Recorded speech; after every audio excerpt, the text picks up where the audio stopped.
Die Geschichte ist nicht die Geschichte und die Interpretation aus der Geschichte ist nicht fest.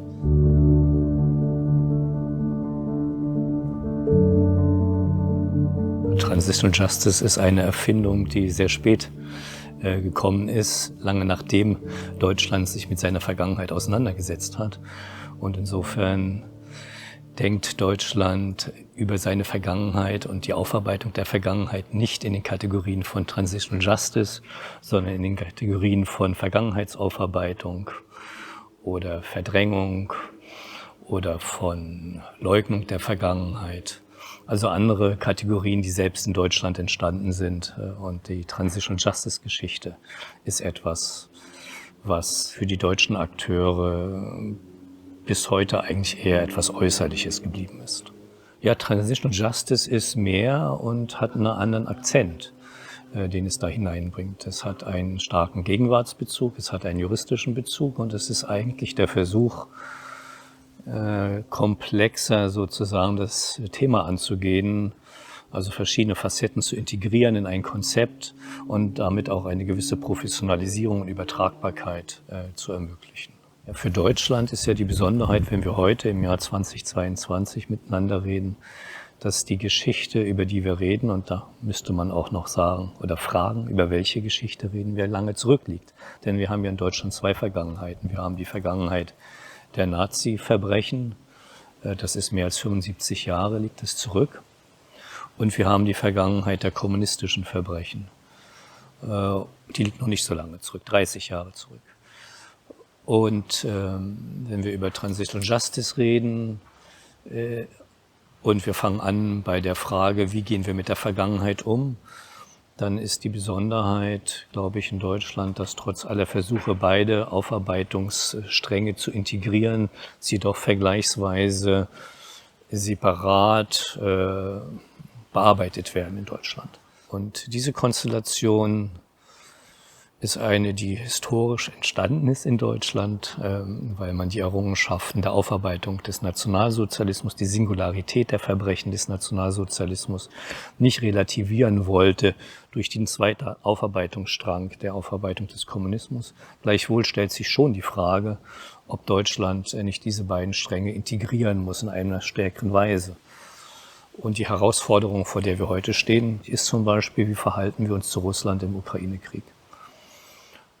Und das ist eine große Orientierungsfrage für unsere Gesellschaft und die Antworten, die man aus der Geschichte finden kann oder in der Geschichte finden kann, die Antworten können verschiedene sein. Und das ist vielleicht auch etwas Besonderes an der deutschen Erfahrung, wenn man so über einen langen Zeitpunkt, über einen langen Zeitraum die deutsche Aufarbeitungsszene beobachtet. Nehmen wir das Bild der Sowjets in der Aufarbeitung der Geschichte. 1945 und unmittelbar danach, in den ersten 2 Jahrzehnten, war die dominante Auffassung in Westdeutschland, dass Deutschland besetzt wurde von den Sowjets, Ostdeutschland natürlich nur, und dass dort ein kommunistisches Regime mit Gewalt errichtet wurde, dass es viele Verbrechen gab im Rahmen der Besatzung. Und erst spät, in den 80er Jahren, wurde diese Sicht ein bisschen differenziert und man begann zu sprechen davon, dass Deutschland befreit wurde. Und da waren natürlich auch die Sowjets als einer der Befreier irgendwie mitgedacht. Also ein milderes Licht sozusagen auf die Rolle der Sowjets nach dem Krieg als Besatzungsmacht. Und es gipfelte nach 1989 in ein noch milderes Licht, als gewissermaßen die Sowjetunion, Russland, die deutsche Einheit ermöglichte oder ihr nicht entgegenstand.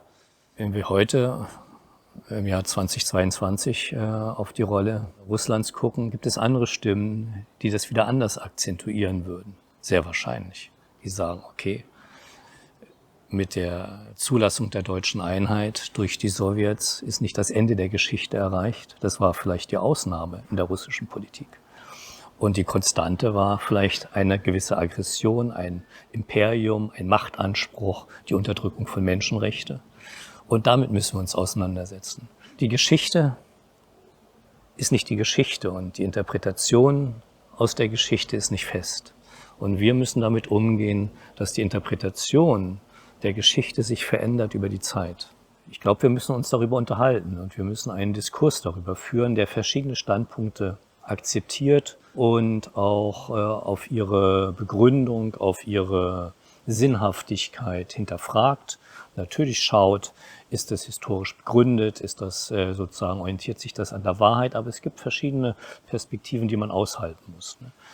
Und insofern wäre unser Anliegen, diesen Diskurs zu ermöglichen und eben Stimmen in einem Diskursraum zu versammeln, die auch im Widerspruch zueinander stehen. Also sowohl zuzulassen, dass Menschen sagen, wir dürfen nicht mehr mit den Russen reden, wir müssen ihnen keine Visa geben, wir müssen sozusagen volle Breitseite geben und die Ukraine muss gewinnen, als auch Stimmen einen Raum zu geben, die sagen, Russland ist nicht zu besiegen. Es geht nur mit Russland und wir müssen weiter mit Russland sprechen, auch im Krieg. Nicht mit allen Russen, nicht mit Putin, aber es gibt Menschen in und außerhalb von Russlands, die brauchen wir und mit denen müssen wir reden. Beide Standpunkte sind legitim, beide Standpunkte müssen begründet werden und nicht jede Person in Deutschland muss sich für einen Standpunkt entscheiden. Es muss einen Grundkonsens geben und ich glaube, das ist in unserer Gesellschaft vorhanden, dass natürlich die Demokratie, die offene Gesellschaft geschützt werden muss, dass wir uns verteidigen müssen, dass wir das nicht akzeptieren können, was Putin macht, dass es ein Völkerrechtsbruch ist. Aber wie wir darauf reagieren, da gibt es eine Varianz. Und diese Varianz müssen wir erhalten im Diskurs. Deutschland kann etwas lernen, wie man in lokalen Räumen, in der lokalen Community Geschichte thematisiert. Nicht im Sinne von jetzt Institutionen bauen, Gedenkstätten bauen, sondern wie ehrenamtliche Initiativen vielleicht im öffentlichen Raum eine Intervention machen, eine kleine Intervention, die Menschen, die sich nicht für Geschichte interessieren, wo sie drüber stolpern. Wir haben in Deutschland die Stolpersteine erfunden. Ne? Nicht wir alle, sondern einige wenige Menschen, sehr erfolgreich. Aber es gibt andere Instrumente, andere Methoden wahrscheinlich, andere Erfahrungen, wie man sozusagen im öffentlichen Raum Geschichte thematisieren kann. Da können wir lernen.